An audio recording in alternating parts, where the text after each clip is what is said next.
Hello, welcome to the stream. Thanks for stopping in. Glad to see you here. We are going to be doing the Inject machine on Hack the Box. It just retired, I think an hour ago or so. So this is brand new content, which is really exciting. This is actually the second Hack the Box machine that I've owned. I'm fairly new to Hack the Box. I've only been doing it for I want to say 18 weeks now. So this is the first box that I've that's been retired that I've done before. So finally able to stream some content. I've been wanting to do this for a long time now, but all the boxes that I did weren't retired yet. So this is the first time I've had a box retire and I was able to stream it. So we have our first ever chatter to the stream, to be 8 Elite. Am I saying that right? Thank you so much for stopping in and being here as soon as I go live. I really do appreciate you. Thank you so much. Like I said, this is my first ever cybersecurity live stream, so hopefully everything goes off pretty good and everything goes well. With that being said, let's go ahead and get into it and stop wasting time.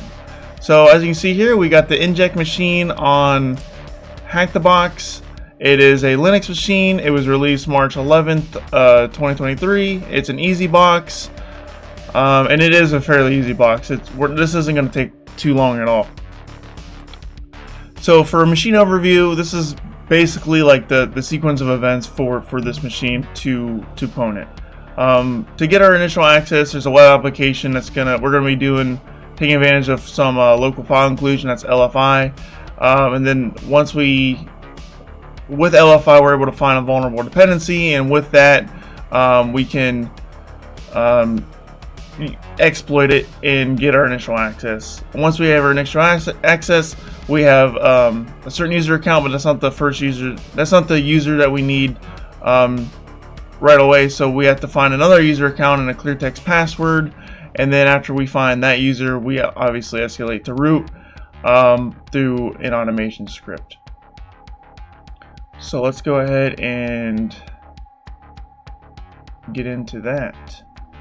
So the first thing we want to do would be, let's go ahead. I don't want this in the background. The first thing we want to do would be an nmap scan, so that look like something like this. We can do nmap -p-, and then I like to do -ss for all ports, and then -t4, and then it would be the IP address of our machine, which is this here. And then we would type in a command like this and then run it. Oh, we got to run a sudo. And this is going to scan every single port, all 65,535 ports on Inject. However, this is going to take a very long time. So, in the interest of time, I've already done this, and I already have the results saved to a file. So let's go ahead and cat out the ports.txt. So these are the results if we ran an nmap scan for all the ports. As you can see, we got port 22 and we have port 8080. So there's most likely SSH running here as indicated as on the server section here, and then there's most likely some sort of web application as indicated by the HTTP proxy. This is a well-known port for web applications. So the first thing I want to do when I see this is I want to see what's on that web application and see, because that looks like our attack vector. So let's go ahead and do back to our internet browser, and to check port 8080 via your web browser, it's very simple. So all you have to do, I think I already have the IP on my clipboard. Yeah, I do. So it's the IP address of the target, :8080. So this checks 8080 on the target. As you can see, we have a web app here, the Zod Cloud. It's basically like a cloud backup system that backs up files in the cloud. That's the app. That's what it does. You can click on all this stuff and scroll around. There's really not a lot of interesting things here, and you can actually spend a lot of time trying to, examine the website. The only thing that we're really interested in here is this upload button right here. So we click upload, and this allows us to upload files. It only lets us, let's go ahead and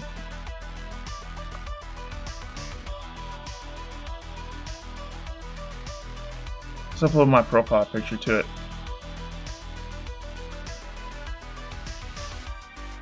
So after you upload, you can see that we can view our image by clicking on this link. And I believe you can only upload images, if I remember correctly. But it doesn't really matter what you upload to this. There really isn't, to my knowledge anyways, like a vulnerability in like uploading malicious payloads or files that don't really belong to give you like remote execution and stuff like that. It does a pretty good job of filtering out, you know, the kind of files that get uploaded to it, and it really lets you do the images, and it doesn't let you upload, you know, like other malicious files, which is fine because what we're interested in here is basically this. So you can see it does like the show image, and then it does a search query for image, and then this is what we essentially just uploaded, this file right here. So this file is sitting on a server, and we can parse files by typing in here. So the first thing I like to do when I get something like this is I like to check for local file inclusion, LFI. That basically means that we can see files on the inside of the target from an unauthorized standpoint, essentially. What that look like is this. So a lot of LFIs you can the most common one really is this // // So basically we're just going back to the root directory here by doing all these // and then we do like an etc password. And if I'm going to copy this to my clipboard real quick. If we hit enter on this, we don't get anything, which is very unfortunate because most LFIs you can do this and it'll pop up right in your browser. However, there are other ways to do LFIs, and that was the big takeaway for this machine for me, was that just because LFI doesn't work in your browser doesn't mean it's not going to work some other way. So let me show you what I mean by that. Let's go ahead and clear this out. Let's go ahead and do a curl, and we're going to curl. This is the exact same thing that we requested on Chromium. This is the same exact request. We hit enter on this, and boom, there it is. That is the etc password file. We just successfully done an LFI on Inject. This is terrific news because this means we can read every single file that whatever user's running this web application, the Zod Cloud web application, whatever user's running that, we can see every single file that user can see. The etc password is a good proof of concept. The biggest thing that we can get out of this is the users on the system, as indicated on the left hand side here. The ones that are interesting to us are Frank and Phil. So with that in mind, we know that we can view files, and you can spend a ridiculous amount of time by searching for other files. So if you hit like the up arrow key and do like, oh, let's say we want to look at another file. Let's do etc host, for example. See, we can see the etc host file. So these are actual files on the machine, and we can sit here and we can just keep doing this and for various files on the system. And this takes a long time to discover, but in the interest of time, there's really only one interesting file that we really care about to further progress with this machine, and it is var/web/app/pom.xml.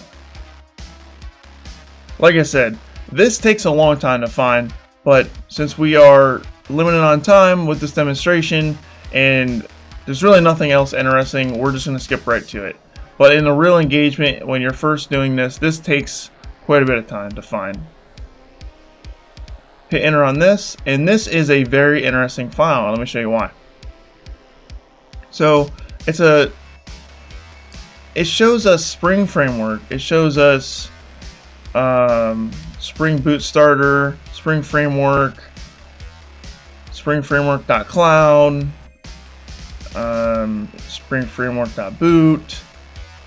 So there's a lot of Spring frameworks here, which tells me that this has a heavy Spring framework presence. One in particular right here, this is what I like to search for. So if you copy this and we do a Google search, let's get rid of these hyphens here. Let's just do a Google search for Spring Cloud Function exploit. This is a good way to find exploits, by the way.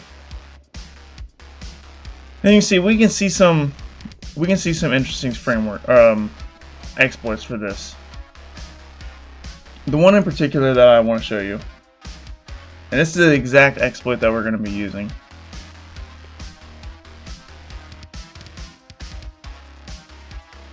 It's CVE 2022-22963, remote code execution in Spring Cloud Function by malicious Spring expression. And here's a description, but basically we can get remote code execution on this system because it's running this outdated version of the Spring framework, which is really good for us. And here is a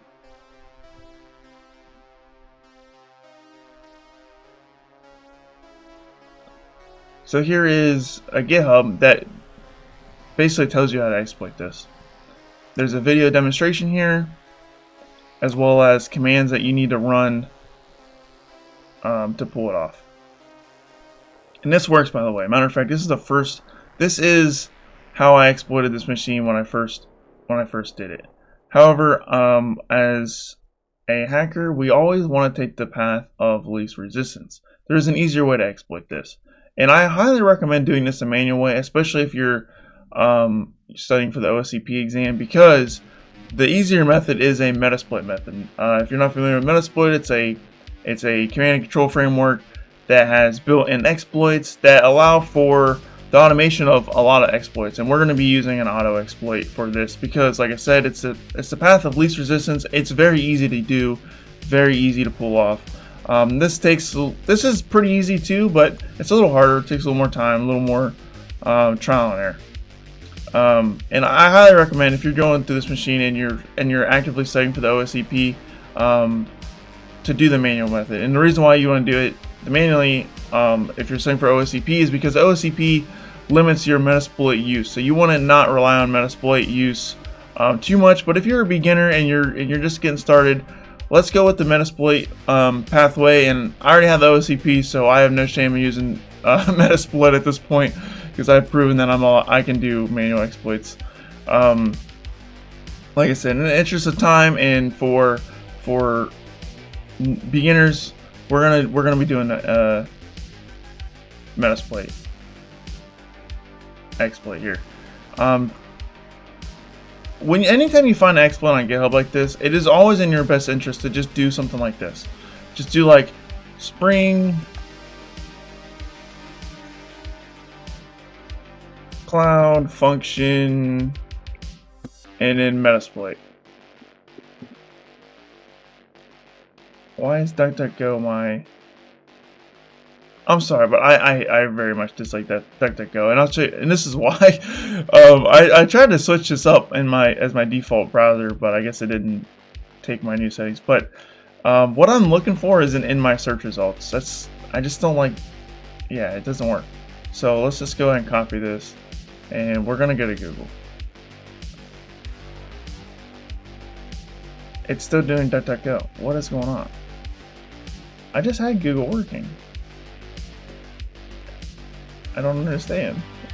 Anyways, here is what I was looking for. It's the second result from Rapid7. So Rapid7, if you don't know, is they own Metasploit. So when we see Spring Cloud Function, Metasploit, Rapid7, we know this is a good chance that we're going to get a Metasploit module out of this. So we click into here. It's a SPEL injection. Honestly, I don't even know what SPEL means, unfortunately. But the main thing is, here's the description again. So once again, remote code execution, due to an unsafe elevation context with user-provided queries by crafting a request to the application and setting the Spring Cloud function routing expression header. An unauthenticated attacker can gain remote code execution. That pretty much means we can get access to the system. Remote code execution, if you're not familiar with the term, also it's RCE, so if you hear RCE, that's what that means. It basically means that we can run commands from the target machine from our machine, if that makes sense. So we're telling the target machine to do something, and we can tell it to do anything. Once you have remote code execution, you can tell it to do anything. In this case, we're just going to do like a reverse shell. I think that's what Metasploit does in the background, because that's ultimately what we end up doing with the manual exploit. I end up doing like setting up a reverse shell and triggering it through the remote code execution and getting a callback to my netcat listener. But once again, Metasploit is way easier to use, and to use it, we just gotta copy this here, because this is the module here.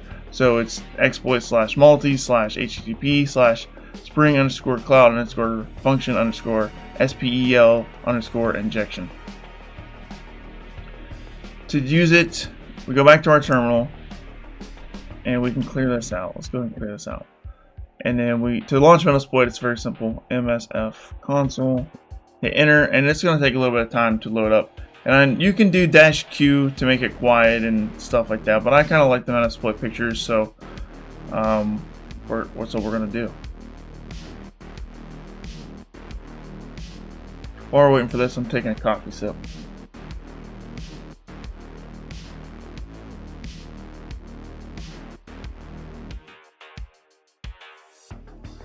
Alright, so like I said, you usually get a random picture when you first load up Metasploit unless you do -Q. And this is what Metasploit looks like when you launch it. To use this module, we can literally just copy and paste what we just copied in our clipboard and hit enter. And now we're using this module here. And then to effectively use a module, we need to check the options. So type in options. And these are all the options that need to be set, and options that are optional to run this exploit.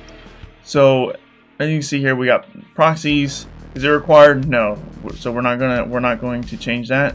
Our host is required. What our host is our target machine, so we will be changing this. Our port, once again, this is required, but it's auto set to 8080. If this is running on a different port, then we would change this. But since we know it's running on 8080 and it's auto set to 8080, we don't need to change this. SSL, so remember we did a request to HTTP and not HTTPS, so we're not using any SSL, so we don't need to change this. SSL cert, once again, we're not doing that, so don't need to change that. We do not, this is required, but once again, it's already set, and this is by default the vulnerable path. Now, there is a way to get, like if admin configured it differently, this is potentially changeable by the admin. So we would change this. If this doesn't work right away, we might look into that. But in this scenario, we do not need to change this default path here. A URI path and vhost, we don't need to change these, and we're not going to change these. We don't need to change these. So the service host being 0000, if we leave it at 000, we're going to listen on all our addresses, so we don't need to change that. Once again, 8080 is already set for us. lhost, this is our IP address. This is actually not my IP address, so we do need to change this.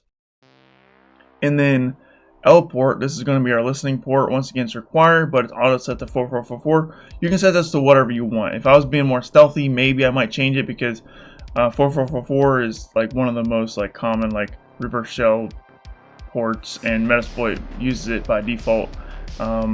So it's almost a dead giveaway if you see 4444 in your logs as a cybersecurity analyst.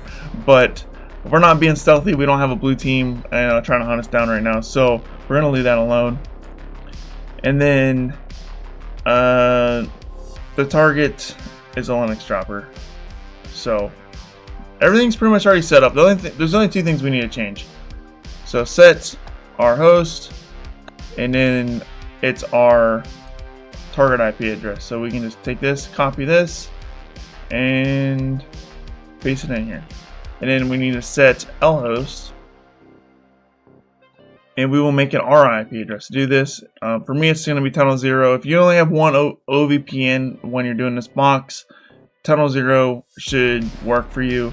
If not, you can just manually type in your IP address, because you can see it just defaulted to my IP address here for the Hacked Box network. And those are the only two things that we need to set for this machine to exploit it with Metasploit. And to run it, we just type in run, hit enter, and it's doing its thing. And that was super fast. Sometimes it takes a little longer, and that's okay, but this one went very quickly. As you can see, we have a interpreter shell. We have initial access to this machine. First thing I like to do when I get initial access, I like to see who I am. So to get UID, we are Frank. Remember, we at the Etsy password file, we saw the Frank user. That's who we are in control of here, and that's who's running this web application. So now that we have control of the user, the first thing I like to do, especially when I'm doing capture the flags or especially hack the box, let's do a shell, and to get an interactive shell, we do /bin/bash-i, and then as you can see, if we do who am I and an ID, we are Frank, as seen here. First thing I like to do is I like to try to get the user flag, because in Hack the Box there's two different flags. There's a user flag and a root flag. So let's see if we can get the user flag.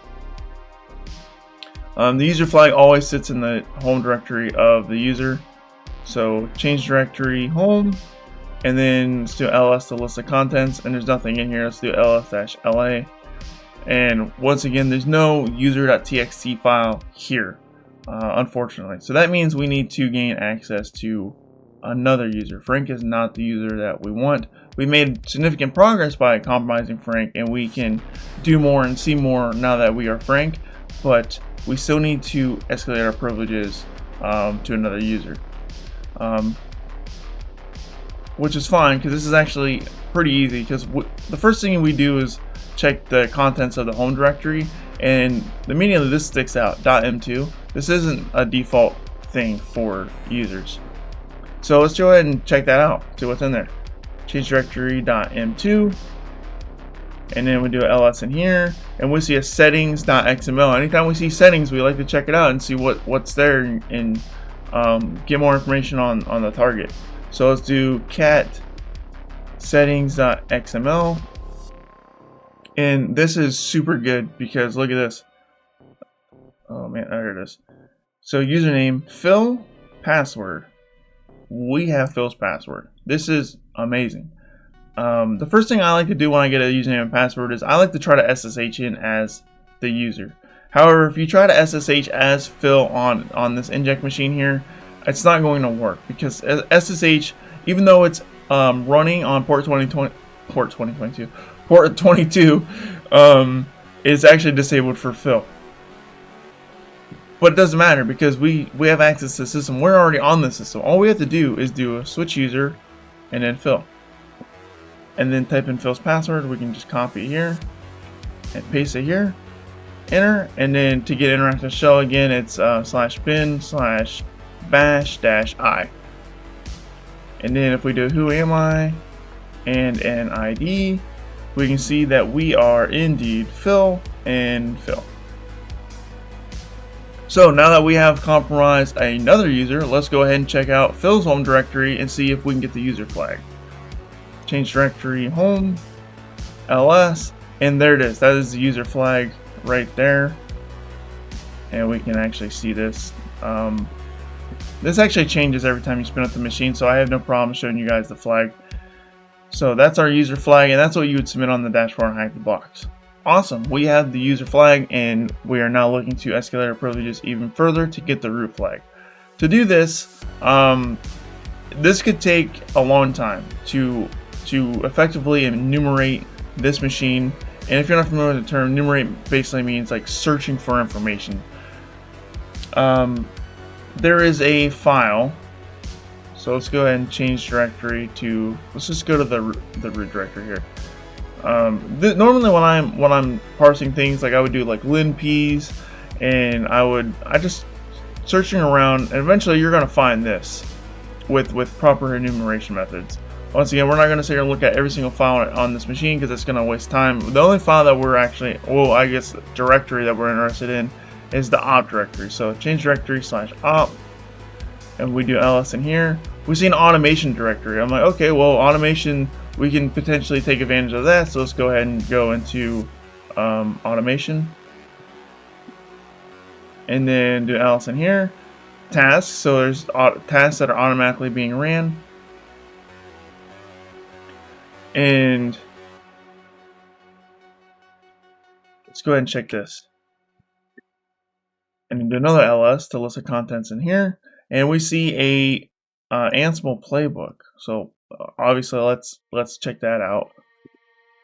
Cat playbook _1.yml. So this is a playbook that's being ran automatically in this directory.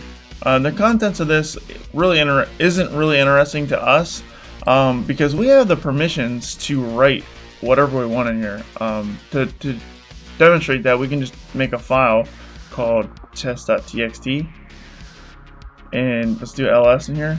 And right there, we just wrote to this directory. So we can, with this, we can write our own playbook, and in that playbook, we can pretty much do any commands that we want to do. And that's exactly what we're going to do. If we go back to my machine, so let me open up a, actually let's do split the, oh wow, that just zoomed out. Let's go and zoom back in.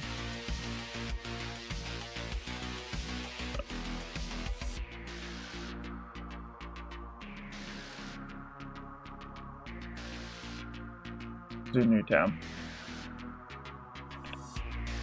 And then we'll zoom in so you can see it. So I already have a playbook already written on my attack machine. So if we do ls in here, we have this file called pe.yml, and it doesn't matter what it's called. PE just stands for privilege escalation, which is what we're trying to do. So that's what I called it.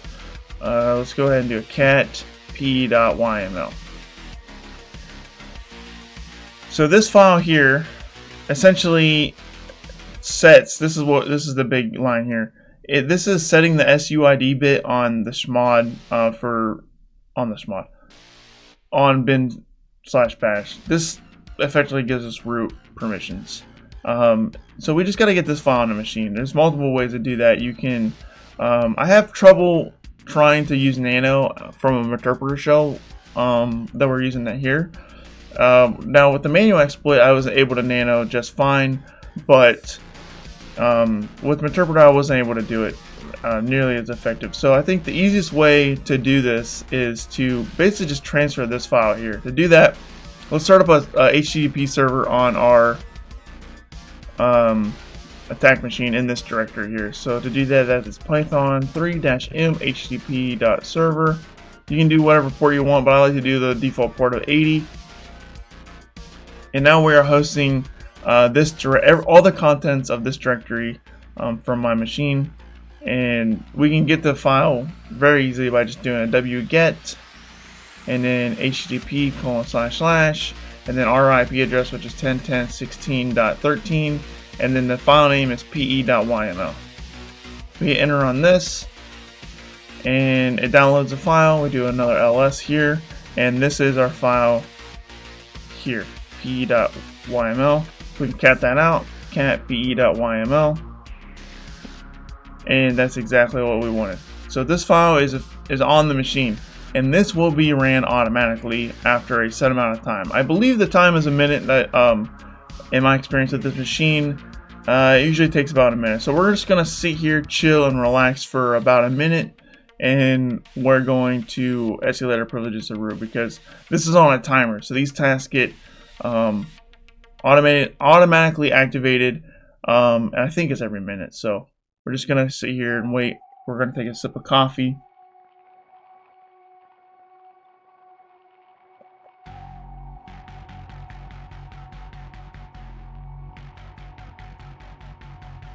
This is a very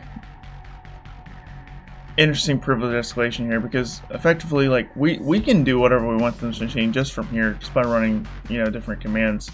But it's easier to just give ourselves root permissions now and then, you know, do other actions later. Let's go ahead and escalate our privileges to root now. It's been about a minute, I think. So let's do it's really easy. All we have to do is do bash -p. Hit enter. If we do who am I? Look at that. We are root. Easy. ID. It says we are Phil here, but our UEID and our GID is root, and we are in the root group. So we are in control root. We have root permissions on the system, and to prove that, we can just do a cat/root/root.txt and hit enter, and here is our root flag. Boom, we have pwned the machine. We have full access to the system. We can do whatever we want, and that's essentially it. Let's go ahead and do a recap of everything what we just did. So let's go back to my slides.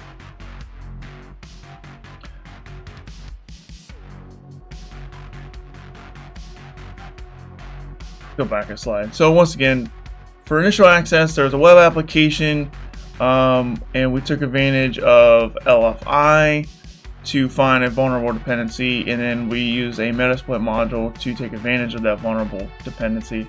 Hello, Jesser, Juco, welcome to the stream. Thanks for stopping in. Glad to see you here. So after we got our initial access with exploiting the Spring Cloud framework, we was able to see a clear text passwords to escalate our privileges from Frank to Phil. That was super easy, just because it was sitting literally right there in plain view to get compromised the Phil account. And then from Phil to root, we took advantage of a Ansible automation script, and gave ourselves root permissions, and that's it. This machine is very fast and very quick. I mean, it is classified as an easy machine, so it's not terribly complex. And actually, this is a really good one to for a first machine, in my opinion. Like, this one is a good beginner level machine. It's really fun. I really did like this one. Let's go ahead and go to the next slide. So remediation and defenses. So I want to explain, you know, how do we prevent this from happening on this machine? Like, if I was a cyber defender and I owned this machine and it was running the Zod Cloud, that was essential to the company I work for, how would I stop this attack? I want to go full screen. So the first thing we got to take into consideration was the LFI vulnerability. To thwart this, we want to do input sanitization. We don't want people to do // // password. If we can just stop that altogether and just make that an invalid request and sanitize the input, then we're not going to be able to see that vulnerable dependency in the first place. However, that doesn't really get rid of the problem, because if there could be other ways to find out that there's Spring Cloud framework, and I'm sure there is, to figure out that that's running on the system. So we obviously want to patch the Spring Cloud framework to the latest version, because it is patched and there is a fix for it. Oh, I didn't go over this. Restrict web app file permissions. So with the LFI, like, we don't want the web app to just be able to see everything. Hacker man, he's the most powerful hacker of all time. Yo. Follow me. MSec, thanks for the follow. Appreciate you. Thank you so much. And also, welcome to the stream. Thanks for stopping in. Glad to see you here. Thank you so much for the follow. You're not the first follower, but you're the first one to follow on while I was live, so that's pretty cool. Thank you so much, man. Yeah, back to what I was saying. So we want to restrict the web app file permissions. We just don't want the web app just to be able to see every single file, because remember that clear text password that we saw earlier? Once we had access to Phil, we can actually see that before we even gain initial access to the system through LFI. So it's a huge deal. We want to restrict the file permissions as much as we can. on top of input sanitization to get rid of that LFI vulnerability. And then, like I said, patch the Spring Cloud framework dependency here, and we can pretty much get rid of that vulnerability. And then, yeah, don't store clear text passwords on your machine ever. So that's how we got Phil's access. Once we were frank, like it was just sitting there in the clear, very easy to find. Like it took no effort at all to find that. So don't put clear text passwords on your machine ever for no reason. Just stop doing that. And then for the automation script, restrict the script directory permissions. Like you don't want, if possible, I mean, I understand there's some situations where you want your scripts to run as root, but if possible, like don't make your scripts run as root, and then restrict that directory down, as best you can, and really just do the bare minimum permissions that you need to get things done for like automation scripts, because we took advantage of that automation script to escalate our privileges from fill to root fairly easily. If that was restricted a little bit better, then that would have thwarted that privilege escalation vector. And that's my suggestions, and that is my fix actions for this machine. Yo, what's up, Isolation? How you doing, man? Thanks for stopping in. 6-year-old CEO who can barely operate a flip phone. Don't tell me what to do. Don't tell me how to run my web app. I own this web app. This web app makes me a lot of money. We make a lot of money on this Zod Cloud web app. Dude, I'm doing great, man. I'm just having fun. I'm just hacking stuff. We would check the source code of the web app. Probably it's vulnerable function, or at least a vulnerable implementation that led to the LFI. Yeah, true. That is a good point. You can definitely do that. Honestly, like I just try for LFI. Like Hacker Man, he's the most powerful hacker of all time. Follow me. Thank you for the follow. It's very tiny on my screen. At Yo, Isolation, thanks for the follow, man. He's the most powerful hacker of all time. Follow me. Hold on, I want to make sure I say your name right. It's AK, I'm not sure how to say that. AKSH. I'm so sorry, I'm butchering your name, but thank you so much for the follow. Let me know in the chat how to say your name. Like, how do I address you? AKS? Yeah, I don't know. Thank you. Thanks for the follow. I'm sorry I'm butchering your name. But anyways, back to that LFI. So like the way I found that is like I literally just I just typed in .. / and like that's like the most basic form of LFI, and it worked. It didn't work in the browser, but it worked with curl, which is crazy because like it was super easy to find. I didn't even look at the source code at all, but you can definitely look at the source code to find that for sure. And that's honestly how you find most LFIs, to be honest. But in this case, it was very easy to just, the most basic form of LFI possible.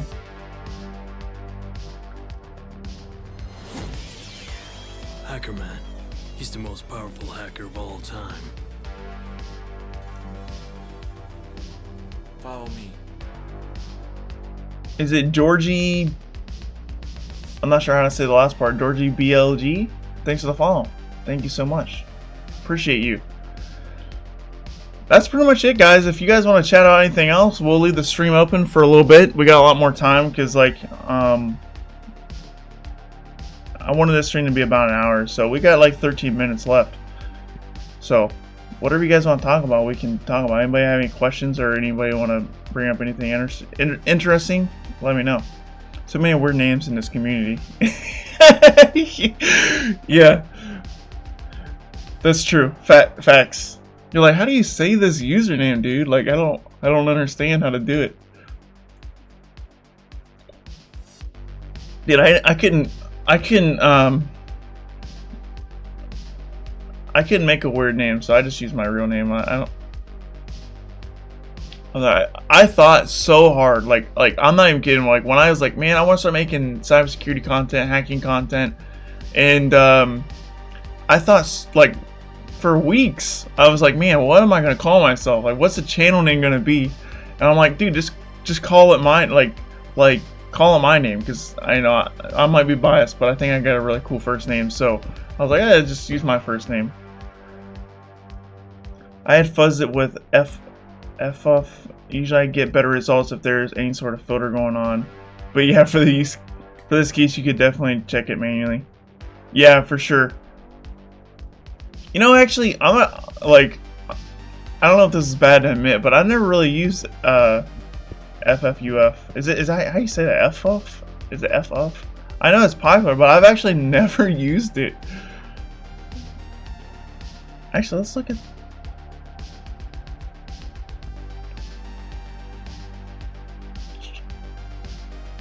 It's just a web fuzzer, right? Yeah.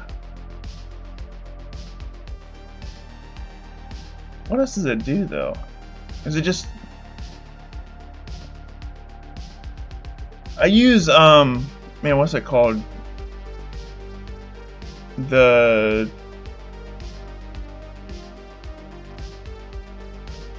one.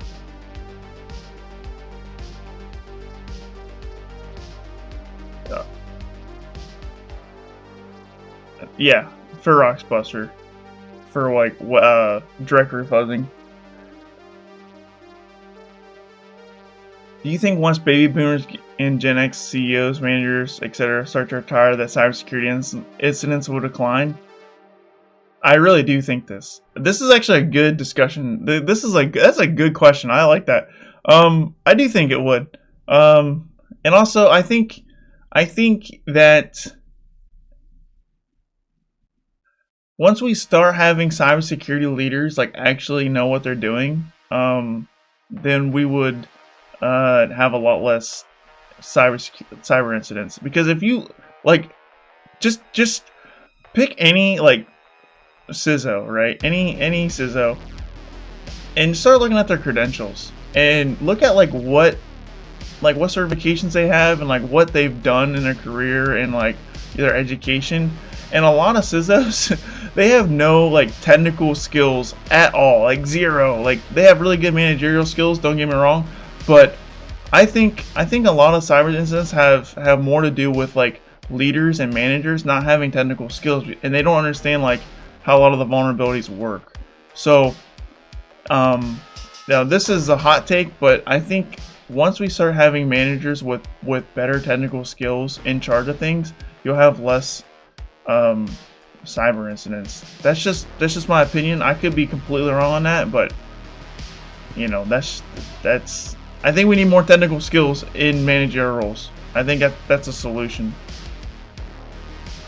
because a lot of managers don't have technical skills. Like I remember, I'm not gonna name specific names, matter of fact, I don't even remember who said it, but I remember seeing someone saying like, yeah, I've never popped a shell, I've never configured a router or nothing like that. I'm like, that's bad.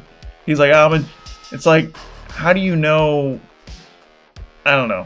It's like, you can't really, in my opinion, you can't really lead effectively if you've never done it in your entire life. Obviously, like you have to have some sort of technical expertise, in my opinion.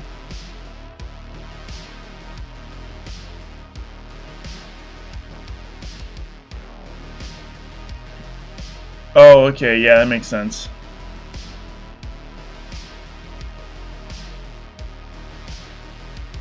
Yeah, I don't like shit. I'm like being like, that was like a super big hot take, and I'm taking a lot of shots at like a lot of like cybersecurity managers, but honestly, like, I don't really care. Like, I really do think that it could be beneficial to start hiring managers, start hiring people who are in charge of like making real cybersecurity decisions, and making them have some sort of technical skills. I mean, they got to make a way for the new gens that are way more tech savvy. Yeah, eventually it's gonna happen, I think. So back to your initial question, like, yeah, once the older people start to retire and to younger people with more technical skills.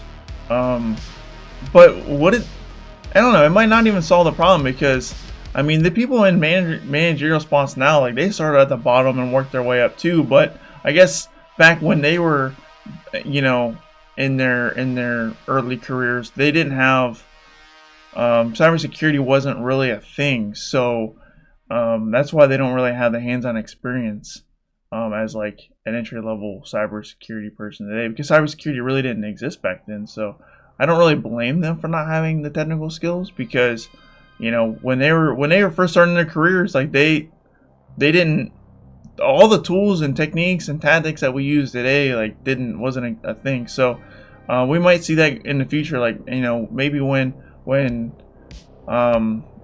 like I'm in a position to like accept like a managerial spot, maybe my skills will be outdated. Like everything I use in the stream today, maybe that might be no good anymore. And they're like, you know, so it'd be interesting to see how it evolves. It's definitely going to evolve, and it's going to evolve very fast. So it is very easy to become rusty in cybersecurity, because like if you don't use your hands-on keyboard skills, you're going to lose them and you're going to forget them. They were just born too early. Dude, everybody's born too early.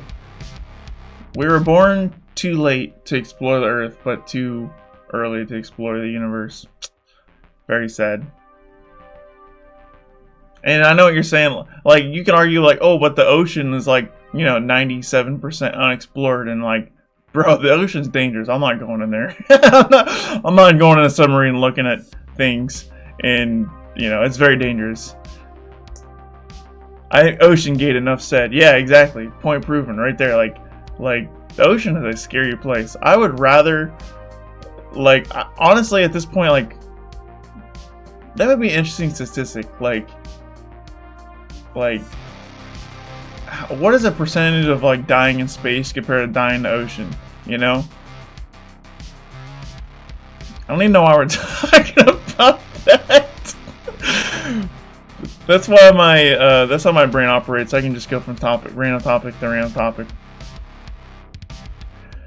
This stream was really fun. Thanks, guys, for showing up. You guys are amazing. This was really fun. This actually turned out a lot better than I thought it would. This is my first ever stream, and we had a lot more interaction and a lot more discussion than I thought we was gonna have. So thank you guys so much for the support, and thanks for being here.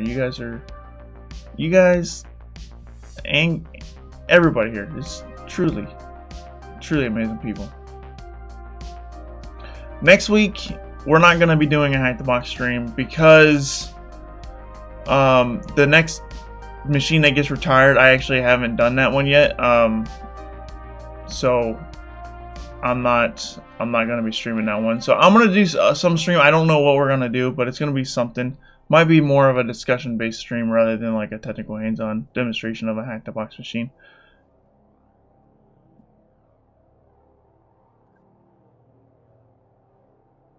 Anyways, guys, I think we're gonna go ahead and wrap it up. We're getting close to when I want to end. I only want these streams to last an hour, and we're coming up on that now. So thank you all so much for being here again. Thanks for all the follows. Man, we made a pretty good first stream, and it's all thanks to you guys and your support. So wherever you know me from, because I know I blasted out my stream like everywhere. So thank you guys. A lot of you guys, like, I probably know like your real names, but everyone's using their Twitch names, and I don't know who you are. So thank you so much.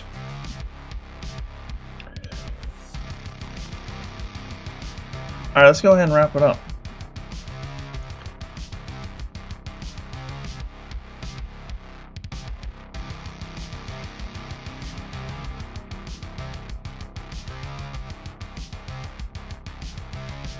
Yeah, we're good. We covered everything I want to cover today. So thank you all so much. I can't thank you enough. So I'll see you on the next stream. It will be this time next week. We're going to be doing this weekly until I get tired or something, which never happens. I don't get tired. So thank you so much for watching. Peace out. Take care. Have a good one. Kyser out.